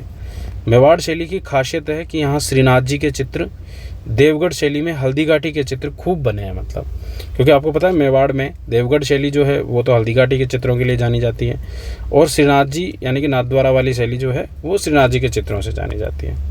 इसके अलावा चित्रों में पीले रंग और केले के पत्तों का अधिक प्रयोग किया गया है। उदयपुरी पगड़ी और सघन वनस्पति और पहाड़ों के चित्र खूब दिखाए गए हैं। जब हम आगे बढ़ते हैं मारवाड़ शैली में, जिसकी अपन बात करे थे पहले, तो यहाँ प्रेम आख्यानों के चित्र खूब हैं। लाल पीले रंग का यूज़ खूब किया गया है, खंजन पक्षी का यूज़ किया गया है। इसकी बीकानेर रूप शैली जो है वो राजपूती संस्कृति को प्रॉपर शो करती है। यहाँ अगर अपन बात करते हैं तो बरसते बादलों के चित्र हैं। दक्षिण शैली का प्रभाव जो है वो हमें बीकानेर शैली में देखने को मिलता है। ठीक है, तो ये हमें ध्यान रखना है। ठीक है, इसके बाद में किशनगढ़ शैली जो है इसी की मारवाड़ शैली की, वहाँ नारी सौंदर्य और कृष्ण लीलाओं के चित्रों के लिए जानी जाती है। देखो कैसे इस तरीके के डिज़ाइन किए गए हैं कि विशेषता उसी की दिखे मतलब, है ना। ऐसे नहीं कि कुछ भी आप जो है वो भगवान श्री कृष्ण के व्यापक चित्रण किए गए पिछवैयाँ आप मारवाड़ में डाल दो ना, वो गलत हो जाएगा फिर बहुत। अब हाड़ौती शैली की खासियत क्या होगी? स्त्री चित्रण है खूब हाड़ौती में, गरजते मेघ, घनघोर वर्षा, वन्य जीव चित्रण, पशु पक्षी के चित्रण, शिकार के चित्रण, स्त्रियों के सुंदर चित्रण भी किए गए हैं। तो ये खासियत जो है वो हाड़ौती शैली की है। और ढूंढाड़ शैली की अगर अपन बात करें तो यहाँ एक खासियत होती है मणिकुट्टिम की। मणिकुट्टिम एक तरीके से आप ऐसे मान लो कि जब कोई कलर भरा जाता है, मान लो जैसे मैं ये कलर भर रहा हूँ, ये फ़ोटो है और यहाँ मुझे मुंह में कलर करना है, तो मैं मुंह पे कलर नहीं करूँगा, यहाँ पर मैं मणियाँ लगाऊंगा। मणियाँ मतलब मूंगे टाइप के जो होते हैं वो मैं चिपकाऊंगा, ताकि उसी से ही वो कलर का काम हो जाए मतलब। ऐसा खूब होता है। आज कई सारी फ़ोटोज़ बनाई जाती है। अगर आप श्रीनाथ जी की बड़ी महंगी पेंटिंग्स जो आती है वो देखोगे तो वो भी ऐसी चमकदार फ़ोटोज़ होती है। तो मणिकुट्टिम की प्रवृत्ति, जिसमें चित्रों में रंगों को नए भर के मोती, लाल और लकड़ी की मणियाँ जो है वो चिपकाई जाती है।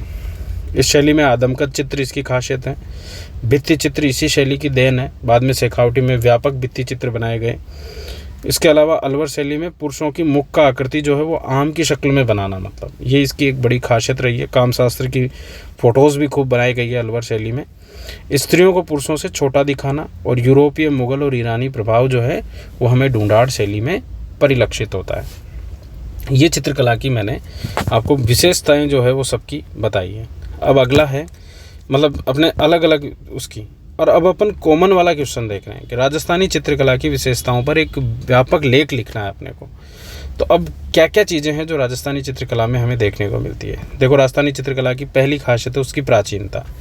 कोई अभी की चित्रकला नहीं है, प्राचीन काल से दर, भरतपुर, अलनिया, हरसोरा, अलवर, इन क्षेत्रों से हमें पाषाणकालीन विभिन्न गुफाओं में जो है वो चित्र देखने को मिलते हैं। कुछ एग्जाम्पल्स हम कह सकते हैं कि जैसे दर, भरतपुर, अलनिया, कोटा, गरदड़ा, बूंदी, और इनमें गुहा चित्र हैं। विषय वस्तु की विविधता है। आप नारियों के चित्र, प्रेम प्रसंगों के चित्र, बादलों के, हंसों के, इसके अलावा जो है वो आप प्रकृति का चित्रण, राग रागिनियों के चित्रण, नायिकाओं के भी अलग अलग भेद हैं, सामंती चित्रण है मतलब, है ना। तो विभिन्न टाइप के जो हैं वो लोक जीवन के, वर्ण विविधता, भावनात्मक चित्रण, प्रकृति के चित्रण देश काल के अनुरूप हम बना रखे हैं। मतलब प्रकृति परिवेश की अनुरूपता है, मतलब इसमें जैसा प्रकृति उसी के अनुरूप चित्रण किया गया है। आप बूंदी और किशनगढ़ शैली में अंतर कर सकते हो क्योंकि प्रकृति के हिसाब से चेंजेस है, और मारवाड़ शैली और आप ढूंढाड़ शैली में अंतर कर सकते हो। तो प्राकृतिक सरोवर, कदली वृक्ष, वन उपवन, ठीक है, पेड़ पौधे, फूल पत्तियाँ, पशु पक्षी, केली करते हुए हंस, सतरंगा गगन, ये सब अलग अलग लेवल पर जो है वो हमें अलग अलग शैलियों में देखने को मिलते हैं। रंगों की विशिष्टता है, व्यापक रंगों का यूज़ किया गया है, हर चीज़ को अलग अलग रंगों से प्रदर्शित करने की कोशिश की गई है। देश काल के अनुरूपता है, जैसा समय, जैसी परिस्थितियाँ, उसी अनुरूप जो है वो चित्र बने। जब सामंती दौर ज़्यादा था तो सामंतों के विशेष चित्र बने। जब मुग़लों के साथ में हमारे रिलेशंस बने तो मुग़लों का प्रभाव हमने अडोप्ट कर लिया। जब भक्ति काल आया तो भक्ति काल में भक्तों के, संतों के, ऋषियों के, मुनियों के, उनसे चर्चा करते हुए राजाओं के, उनके चित्र बने। तो अलग अलग टाइम में अलग अलग प्रकार से जो है वो हम चित्र बनाए देश काल के अनुरूप। नारी सौंदर्य के चित्रण हुए, जैसा कि आप जानते ही हो। समन्वयात्मक चित्र हैं, हमने अलग अलग शैलियों के प्रभाव को जो है वो हमारे अंदर समन्वय कर लिया। मुग़ल शैली का प्रभाव हमें मिला, मराठा, कांगड़ा, जैन, ब्रंश, वो सब शैलियाँ जो है वो हमें देखने को मिलती हैं। मुग़ल चित्रकारों की अपेक्षा राजस्थानी चित्रकारों को ज़्यादा छूट मिली। उन्होंने जीवन के सभी पक्षों को चित्रित किया है, श्रृंगारिक चित्रण किए हैं, और राजस्थानी संस्कृति की अभिव्यक्ति भी जो है वो हमें इनमें देखने को मिलती है। ठीक है, जिसमें हम देवता, संत, पहनावा, खान पान, संस्कार, ये सब चीज़ें हम चित्रों को देखकर लगा सकते हैं कि राजस्थानी संस्कृति क्या है मतलब। ठीक है, इसके बाद में आते हैं राजस्थान में हवेली स्थापत्य पर एक लघु लेख लिखना है अपने को। देखो, हवेलियाँ जो है वो जैसे महलों को राजाओं ने बनाया तो सेठ साहूकारों ने हवेलियों को बनाया, मतलब, है ना। तो आपको ये ध्यान रखना है कि हवेलियाँ किस टाइप में बनाएंगे। अब जब सेठ साहूकार बना रहे हैं तो सीधी सी बात है कि उनका जो दृष्टिकोण होगा वो धन धान्य और उसकी सुरक्षा का होगा। मतलब राजा का किले और महलों का दृष्टिकोण होता है तो वो राजसी ठाट पाट और उसके साथ सुरक्षा अलग रहती है। मतलब तो राजस्थान में महलों, मंदिरों के अलावा सामंत और सेठों ने विभिन्न नगरों में हवेलियों का निर्माण किया है। सामान्यतः इसकी शुरुआत जयपुर से हुई है, लेकिन शेखावटी, जैसलमेर और बीकानेर क्षेत्रों में व्यापक हुई है। जहाँ सेठ साहूकार वहाँ ज़्यादा हवेलियाँ। आप हवेलियाँ बाड़मेर में तो नहीं देखते, आप हवेलियाँ बांसवाड़ा, डूंगरपुर, प्रतापगढ़ में तो नहीं देखते, क्योंकि सेठ साहूकार इन क्षेत्रों में नहीं थे। लेकिन आप हवेलियाँ देखोगे शेखावटी में, आप हवेलियाँ देखोगे बीकानेर में, आप हवेलियाँ देखोगे जैसलमेर में, क्योंकि ये व्यापारिक क्षेत्रों में पड़ते थे। व्यापारी या तो यहाँ से जुड़े हुए थे या फिर जो थे वो कोई रोड यहाँ से प्राचीन कालीन जो है वो मार्ग यहाँ से गुजरते थे, तो उनके लिए यहाँ उनको ठहरने के लिए, व्यापारियों के लिए, उनके लिए हवेलियाँ हो जाती थी। तो क्षेत्र ये रहते थे, बीकानेर, शेखावटी, जोधपुर, जैसलमेर। हाँ, हवेलियाँ उदयपुर में भी बनी सामंतों के टाइम पे, राजा महाराजाओं के टाइम पे जो है वो सेठ साहूकारों ने वहाँ भी हवेलियाँ बनाई। जयपुर में भी कुछ हवेलियाँ बनी, लेकिन खास तौर पर हवेलियाँ अपने को बीकानेर, शेखावटी, इन क्षेत्रों में मिलेंगी। इन हवेली स्थापत्य की खास बात होती थी सुरक्षा, निवास और धन संग्रह। मतलब सुरक्षा, ताकि वो जो जहाँ पर रह रहे हैं उन्हें कोई भी लूटमार ना हो, कहीं डकैत उस टाइम पे होते थे। निवास, उनमें रहना, और साथ ही अपना धन वगैरह उसमें संग्रहित रखना।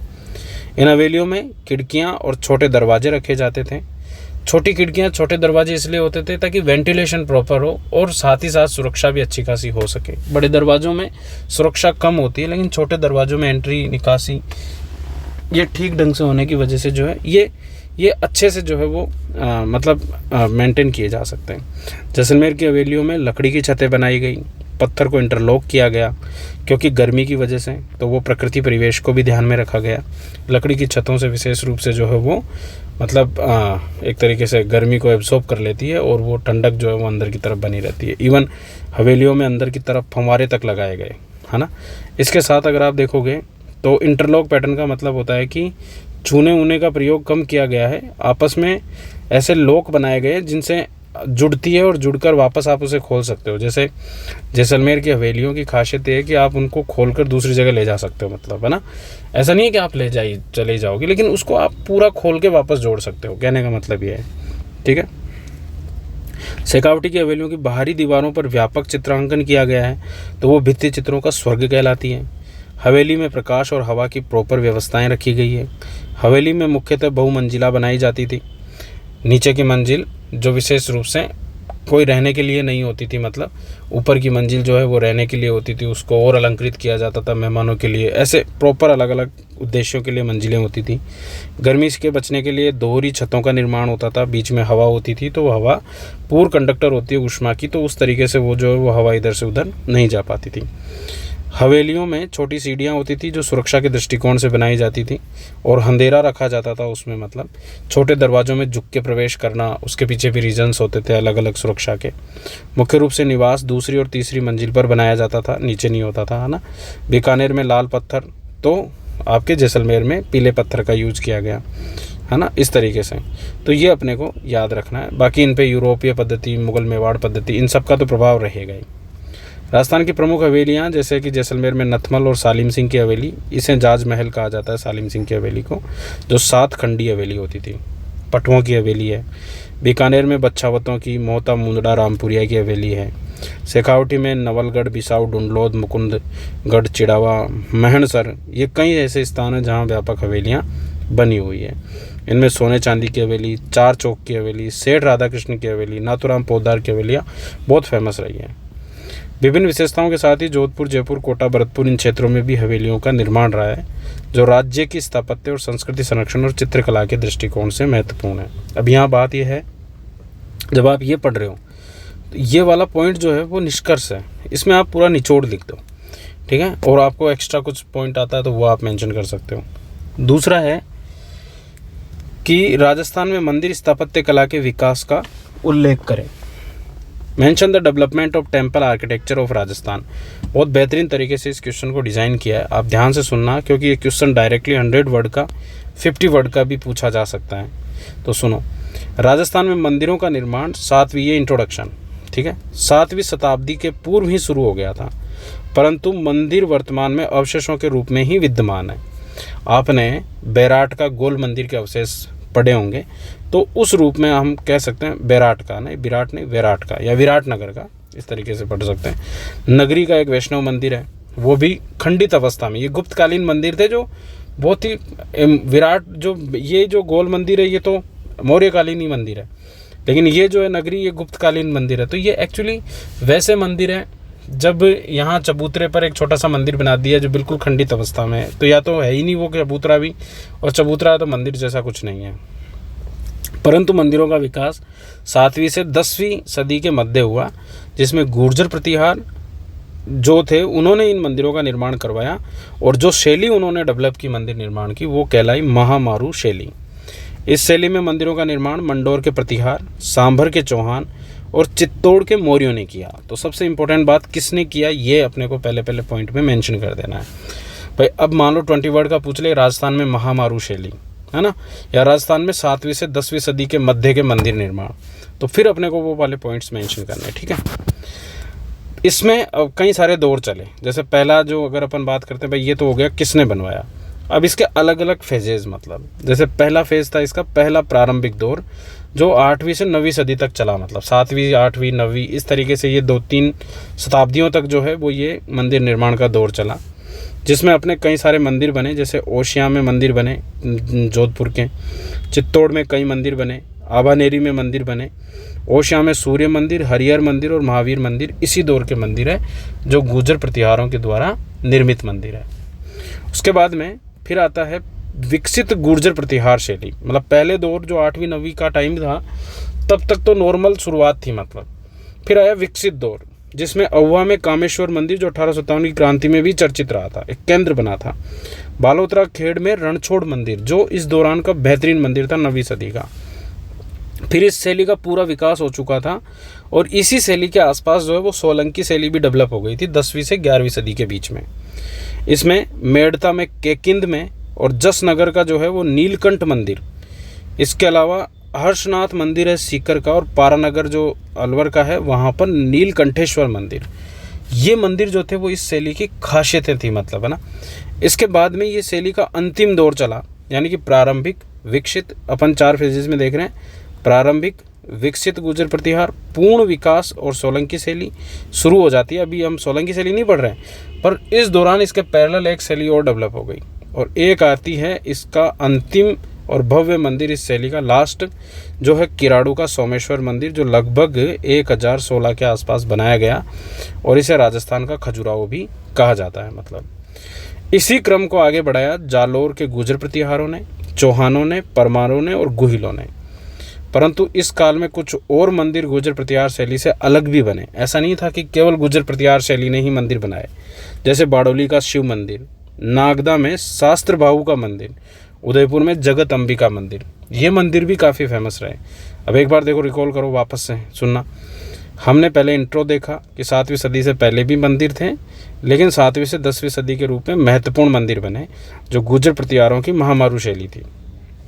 इसे अपन गुर्जर प्रतिहार शैली या महामारू शैली बोल सकते हैं। इस शैली में मंडोर के प्रतिहार तो थे ही, चौहान और चित्तौड़ के मौर्य भी थे। मतलब ये 4 टाइप में अपन ने देखा, प्रारंभिक, विकसित और पूर्ण विकसित, और बाकी अंतिम अपन पूर्ण विकसित का अंतिम मंदिर देख रहे हैं। मतलब प्रारंभिक में हमने कुछ मंदिर ओसिया, चित्तौड़ और आभानेरी के देखे। फिर उसके बाद में हम देखते हैं विकसित गुर्जर प्रतिहार में अहुआ, बालोतरा वाला रणछोड़ मंदिर। फिर अपन पूर्ण विकसित में सोलंकी शैली का प्रारंभ देखते हुए अपन कहते हैं भाई ये केकिन, जसनगर और पारानगर ये वाले इलाके। और फिर गुर्जर प्रतिहार शैली का अंतिम सोमेश्वर मंदिर। लेकिन इसको और लोगों ने भी बढ़ाया, परमारों ने भी बढ़ाया, गुहिलों ने भी बढ़ाया, और लेकिन इसके अलावा भी इसमें और मंदिर भी देखने को मिले अलग अलग शैलियों के भी।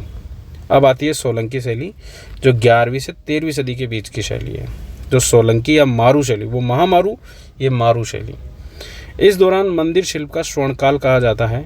इस शैली की सबसे अच्छी खासियतें ये थी कि इसमें विशाल मंदिर, अलंकृत मंदिर, पतले और गोल और लंबे अलंकृत खंबे, ऊंची ऊंची जगतियाँ मतलब पीठिकाएँ, है ना, उन पर मंदिरों का निर्माण होता था। तो ऊंची पीठिकाएँ बना के छोड़ दी गई, आगे वालों ने उन पर मंदिर और बना दिए, इन्होंने मंदिर बनाए विशाल। उदाहरण के लिए जैसे सचिया माता का मंदिर ओशिया में, समिदेश्वर मंदिर चित्तौड़गढ़ का। इस समय ही एक और शैली भी विकसित हुई जो भूमिज शैली के रूप में जानी गई। इसका सबसे पुराना मंदिर था सेवाड़ी का जैन मंदिर। इसके अलावा महानालेश्वर मंदिर मैनाल का, रामगढ़ का भंड देवरा मंदिर और उंडेश्वर मंदिर जो बिजोलिया में बना हुआ है। ये मंदिर सोलंकी और मारू शैली के हैं। तो ऐसा डायरेक्ट क्वेश्चन भी हमसे पूछा जा सकता है। खासियत बताना है, स्वर्णकाल वाली पॉइंट बताना है अपने को, खासियत, पतले गोल मंदिर, ये सारी चीज़ें अपने को ये सारा बताना है। इसके अलावा अपने को भूमिज वाला बताना है। भूमिज का मतलब होता है कि भूमि से जन्मा हुआ मंदिर, मतलब है ना। तो उसमें क्या होता है कि जो शिखर होता है उसकी शुरुआत ज़मीन से ही कर दी जाती है। ठीक है, चित्र होता तो मैं शायद बताता, इसमें क्लासेस में मैंने खूब समझाया इन चीज़ों को। ठीक है, तो ये भूमिज शैली, तो जैसे इस शैली में जैसे सेवाड़ी का जैन मंदिर हो गया, रामगढ़ का भंड देवरा मंदिर हो गया, ये काफ़ी फेमस रहे हैं। इसके बाद आते हैं 13वीं सदी के काल के मंदिर। मतलब अब वो मारू शैली वाला जो हो गया 13 का, पहले उससे पहले 7 से 10 था। अब 13वीं सदी के काल के मंदिर। इस दौरान जो है वो मंदिरों की खासियत ये रही कि यहाँ मंदिर इतने ज़्यादा नहीं बन पाए, बने कुछ क्षेत्रों में मंदिर बनते रहे, है ना, जो राजपूत शासकों ने खास तौर पर बनाते गए। क्योंकि हुआ ये था कि भारत में जो है वो आक्रमण हुए, और आक्रमणों के दौरान दिल्ली सल्तनत की शुरुआत हो गई। दिल्ली सल्तनत में मंदिरों का इतना दौर जो है वो लगभग बंद सा हो चुका था। फिर उसके बाद में आप देखोगे तो अकबर के अधीनता में आने के बाद में तो ख़ास तौर पर मंदिर बने ही नहीं। पर जैसे जैसे कोई अकबर के अगेंस्ट था या कोई अकबर के साथ में अच्छी संधियां कर रखा था, तो उन्होंने मंदिरों का निर्माण प्रॉपर करवाते रहे। मतलब तो राजपूत शासकों ने प्रॉपर मंदिर बनवाए। जैसे उदयपुर में जगदीश मंदिर बना, एक लिंग जी का महत्वपूर्ण मंदिर था जिसको प्रॉपर बना दिया गया। आगे केसराय पाटन के मंदिर थे।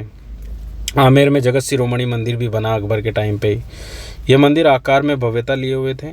बाद में धार्मिक सहिष्णुता के कारण मंदिरों को असहिष्णुता के कारण जो है वो मंदिरों को नष्ट भी किया गया।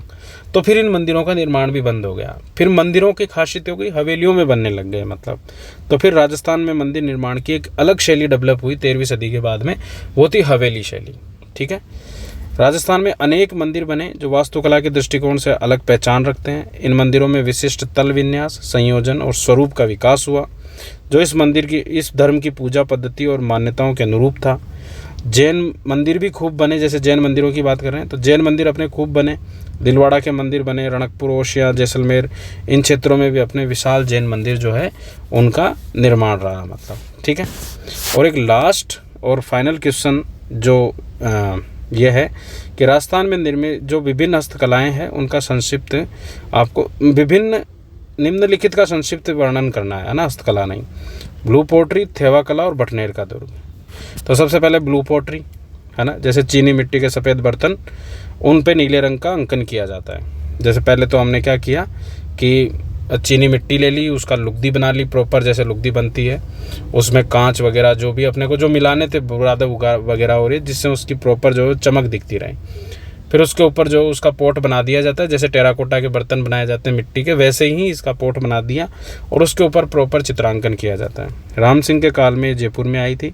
मुख्य केंद्र इसका जयपुर ही रहा और मुख्य कलाकार इसके कृपाल सिंह शेखावत रहे।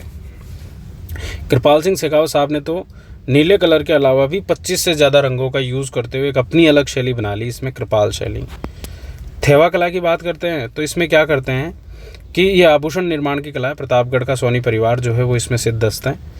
तो इसमें थारना और बाड़ा दो तरीके होते हैं, एक तो होता है थारना और एक होता है बाड़ा। थारना और बाड़ा में क्या करते हैं, जैसे बेल्जियम का एक कांच लेते हैं, उसके चारों तरफ जो है वो सोने की एक परत चढ़ा दी जाती है। फिर इसमें इस जो चारों तरफ बॉर्डर बनाई ये तो हो गई बाड़ा, यानी कि बाड़ा लगा दिया। और इसके ऊपर जो परत चढ़ी हुई है उसमें अलग अलग चीज़ों को निथारते हैं, मतलब चीज़ों को निकाला जाता है, डिज़ाइंस बना दी जाती है मतलब।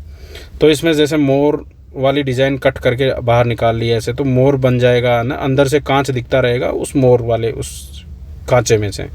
इस तरीके से अलग अलग फूल पत्तियां वगैरह और ये बना के और बहुत प्यारे से आभूषण जो है वो इसमें बनाए जाते हैं। फिर इसको थोड़ा गर्म करते हैं ताकि वो जो सोना होता है, चांदी होता है, ये उसके चिपक जाता है मतलब अच्छे से कांच के साथ में। तो वो बहुत बेहतरीन तरीका होता है थेवा कला का। ठीक है, मुख्य केंद्र प्रतापगढ़ है। सोनी परिवार, महेश राज सोनी, नाथू सोनी, ये इसके वो हैं कलाकार। इसके अलावा इसको अंतर्राष्ट्रीय पहचान जस्टिन वकी जो थे उन्होंने दिलवाई थी। और एक है बटनेर का दुर्ग जो धान्व श्रेणी का दुर्ग है। भाटी राजा भूपत ने इसका निर्माण करवाया था, जो भाटियों की वीरता, महमूद गजनबी, तैमूर लंग, कामरान का अभियान इनका साक्षी रहा है। और राजस्थान का एकमात्र ऐसा दुर्ग रहा जिसने मुस्लिम महिलाओं के जौहर को भी देखा है। इसे उत्तर बड़ किवाड़, सीमांत प्रहरी के नाम से भी इसे जाना जाता है। तो ये थोड़ा सा लंबा वीडियो था कल्चर का। ऐसे 2 वीडियो या 3 वीडियो जो है वो और आएंगे जिसमें हम राजस्थान का कंप्लीट कल्चर कवर कर लेंगे।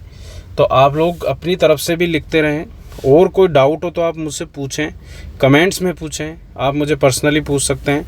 टेलीग्राम ज्वाइन कर लें, ठीक है। टेलीग्राम में आप जो है वो बोधी RS अगर आप टाइप करेंगे, ठीक है, तो आपको बोधी RS मिल जाएगा। ठीक है, आप वो टेलीग्राम चैनल बोधी RS वाला, हालांकि नाम उसका मनीष लाइव है, ठीक है, लेकिन बोधी RS टाइप करते हैं आपको वो दिख जाएगा, मेरी फ़ोटो आ जाएगी उसमें, तो वो आप ज्वाइन कर लेना। कोई भी डाउट हो आप वहाँ जो डिस्कशन सेगमेंट है वहाँ जाकर आप डिस्कस कर सकते हैं। जो क्वेश्चन लिखें आप मुझे पर्सनली भेज सकते हैं। तो मिलते हैं, धन्यवाद सभी को।